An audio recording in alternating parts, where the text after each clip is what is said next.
এই মুহূর্তে সরাসরি আবারও যুক্ত হয়েছি রাজধানীর ধোলাইপাড় সেই ব্রাইট স্কুলের সামনে থেকে। একটু আগেই এখানে দেখা হচ্ছিল যে আসলে কিভাবে সেই শিক্ষককে আসলে পুলিশের হাত থেকে নিয়ে মারা হয়েছে। ঠিক একটু পরে কিন্তু পুলিশ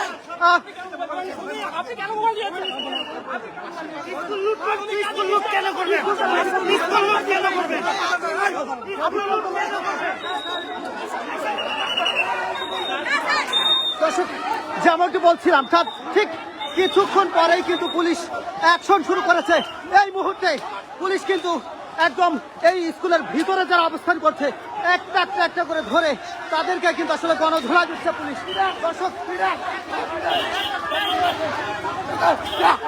যারা আসলে এখানে মব সৃষ্টি করেছিল কাউকেই কিন্তু আসলে ছাড় দিচ্ছে না, অর্থাৎ যারা ভিতরে রয়েছে সবাইকেই কিন্তু আসলে পুলিশ এভাবে এখান থেকে সরাচ্ছে। একটু আগে অসংখ্য পুলিশের সামনে থেকে কঠোর প্রোটোকল থেকে পুলিশের কাছ থেকে কিন্তু আসলে ছিনিয়ে নিয়েছিল অভিযুক্ত সেই শিক্ষককে।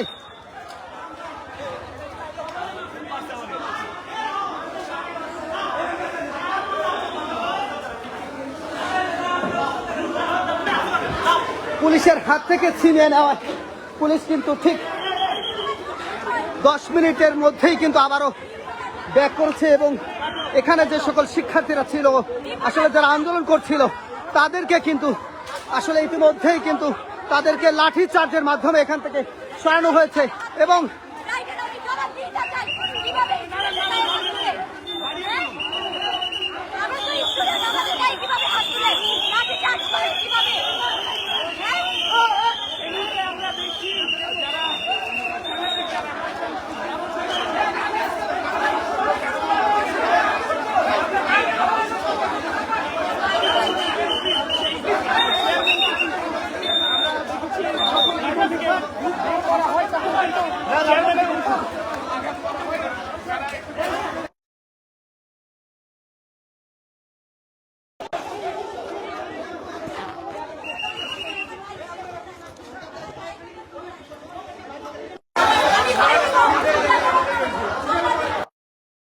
সকাল থেকে টানা 5 ঘন্টা যাবৎ এই জায়গাটিতে শিক্ষার্থীরা বিক্ষোভ করছিল এবং কঠোর নিরাপত্তা অবস্থাতে পুলিশের কঠোর নিরাপত্তায় কিন্তু সেই অভিযুক্ত শিক্ষককে এখান থেকে বের করে নেওয়া হচ্ছিল।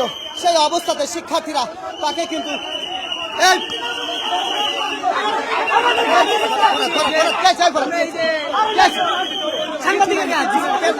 আমাদের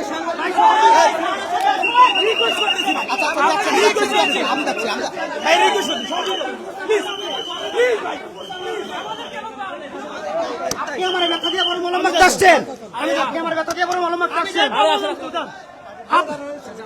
আমি দেখবো আপনাকে।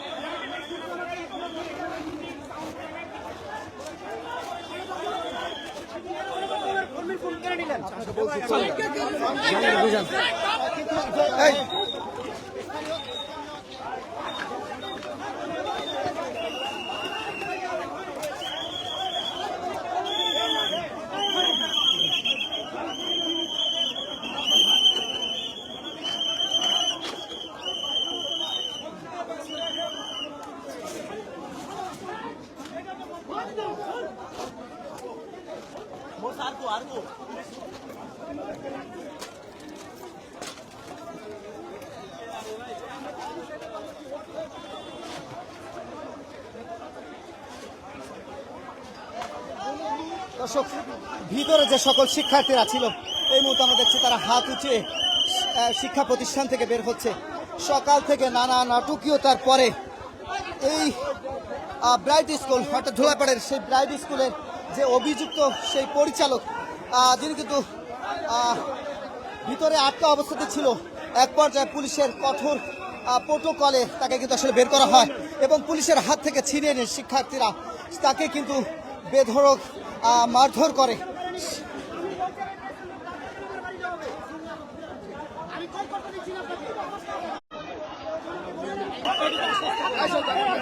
এই লোকগুলোকে ঠেকাবো না,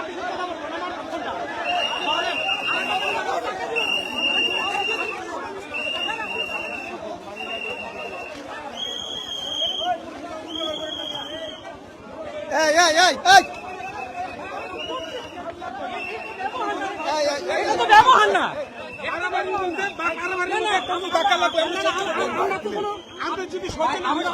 সহযোগিতা করি না, আপনাদের ইয়ং জেনারেশন ভোটগুলো অত্যন্ত ভয়ানক।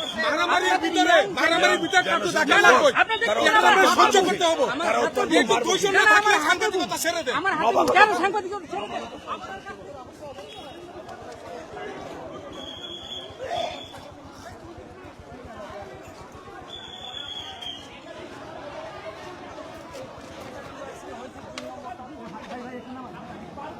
এটা বলা হয়েছে, এরপরে কেন আপনি নিয়ে গেলেন? এটা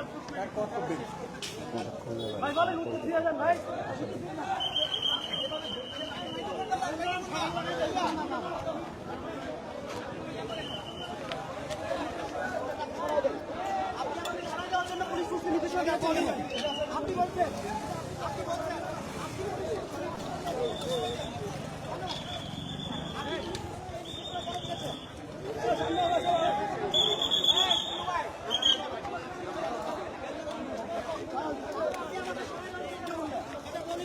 আপনি বলছেন অবশ্যই আমাকে সরাই দেওয়ার কথা কেন বললেন? আপনি আমাকে ধাক্কা দিচ্ছেন কেন? আমি আপনাকে ধাক্কা দিচ্ছি না, আপনি আমাকে সরাই দেওয়ার কথা কেন বললেন?